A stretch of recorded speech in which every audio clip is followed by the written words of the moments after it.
Welcome to the Tomosi Business Training Series. The basis of these sessions is to support the Tomosi Group staff and management to raise their capabilities and performance. The series is also a platform to share our experience with young entrepreneurs, making an effort to build their startups in Uganda and across Africa.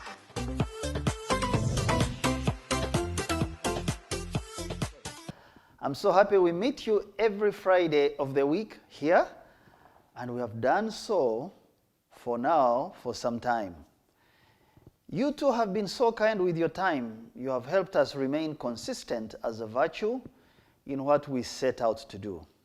I therefore want to thank you for keeping with us on this marathon journey. We are now 2 weeks away to the end of the year 2021. All our life in business has been teaching, speaking, building, mentoring, encouraging, and even more, financially supportive and strengthening the work of young people in business. This is our duty. It's a duty to help young people mold, fashion lasting institutions which we are very confident will make our country and our continent, Africa, stronger tomorrow.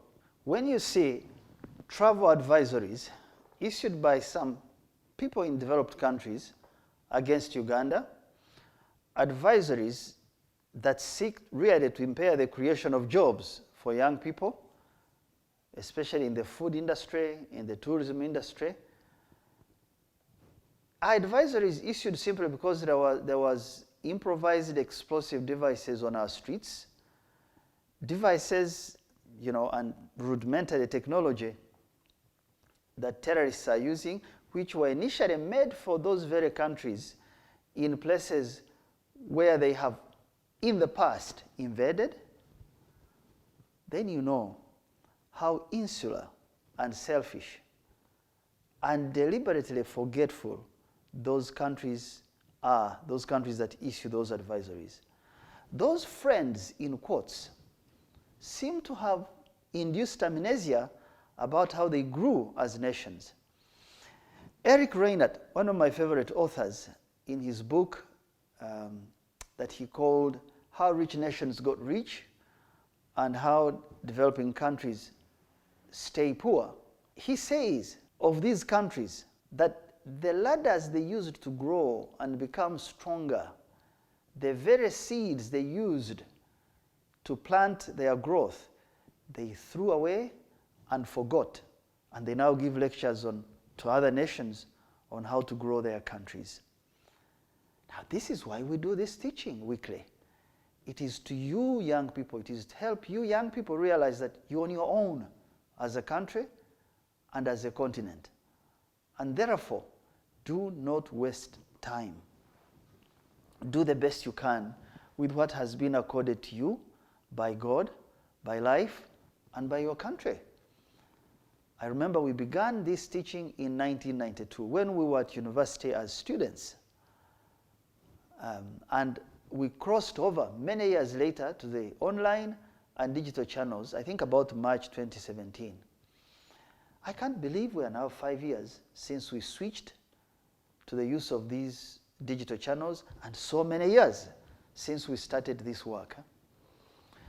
The years 2020 and 2021 will be remembered in our lives as the Black Swan years. You know, Black Swan, a very rare event. They'll be remembered as Black Swan years when the least expected happened and shut down the world's economy, disrupted our lives, changed our social norms. If you remember things like handshakes, hugs, norms that human beings have developed over hundreds of years.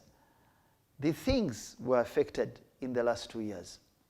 Some of us don't know whether we'll return to these things. But these years have also been years of great learning and adjustment for many people. God knows human beings never learn in comfort. Often, problems, travails, issues, they leave us stronger and much more focused on what really matters in life. Uganda has had a combined onslaught in these last 2 years of nature. The locust invasion in the eastern and northern parts of our country, the floods and the bursting of lakes and riverbanks, especially flooding of Lake Victoria and its boundaries that swept away homes, swept away lives, the floating islands. All of these things somewhat effects of the slow but steady climate change that we don't want to admit for many of us on our planet Earth.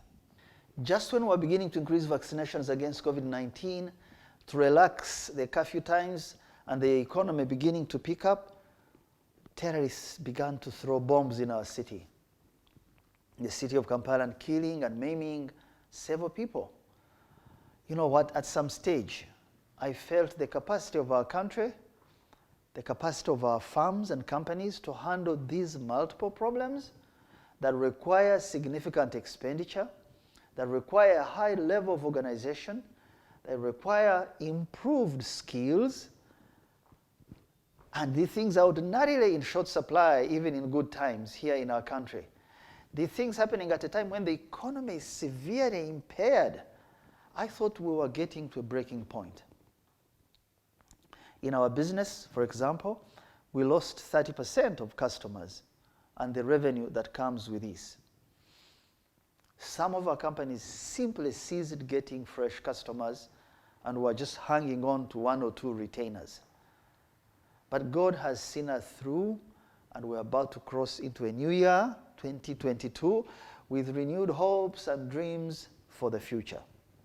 In our own business, we set up a 10-year plan as soon as 2019 ended. And many of these plans were thrown overboard by COVID-19, which worsened many other aspects of our performance that were already weak. However, we kept pushing ourselves back to the plan. We still do, because we know without a plan, we won't make it to 2030, which is our target. And all our efforts of the last 22 years of our existence will have been wasted. Now, at this juncture, I want to thank every member, each and every member of our team. I wish I could mention them by names. Each and every member of our team at Thomas Group, all our staff and management, and particularly our leadership at Excom, and all of us who come in daily to work amid difficult conditions at all our locations, who make decisions about the business, who choose to stay healthy. Because without health, we can't make it. I thank you for keeping a sense of resilience and stamina in the face of trouble, in the face of scarcity of the last 2 years. I thank you so much, and I need to let you know that the siege is over, and we are breaking through next year on very many fronts. We, however, need to force ourselves to improve daily so that we can support others and to keep this teaching going on too for the young people who listen and watch us every Friday. So if there are lessons we have learned in this period in terms of decision making, it is that we need an early warning system at about 4 levels of doing business as an enterprise. And I want to take you through these 4 that come to my mind. This early warning system will not be a simple template on a wall or some CRM, customer relationship software. It should be wired in the hearts and minds of each one of us, or those of you out there who run businesses, so that you care more about these 4 vital areas, just as a person regularly checks their body vitals, their heart, their lungs, their pressure levels, and many other things to ensure that you are healthy to stay working. You check these to see how they are doing health-wise. Likewise, this is what we should do. The first early warning system comes at customer level. Customers seem to have unlimited options, even in a pandemic, to drop us quickly like hot potato, especially in Uganda and other developing countries where cost is a key consumer driver. In our dairy industry, for example, a difference of 25 shillings on a liter of raw milk, farmers will vote with their feet. Never mind that the investment by the farmer to earn this extra 25 shillings is so minuscule compared to you who is a processor of this milk, because you have to add more value, you spend more, so that the urban consumer can take this product. It's an alarm of some kind. Just as I told you in the last segment, this alarm tells the business that the customer is about to break off a relationship. It warns you instead of surprises.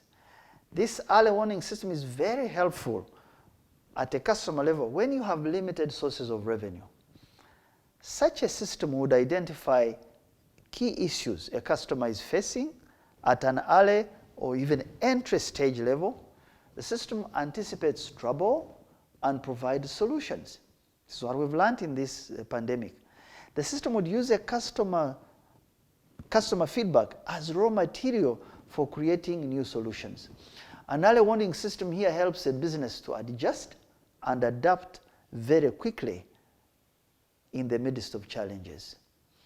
This system can even teach us new ways to handle customers.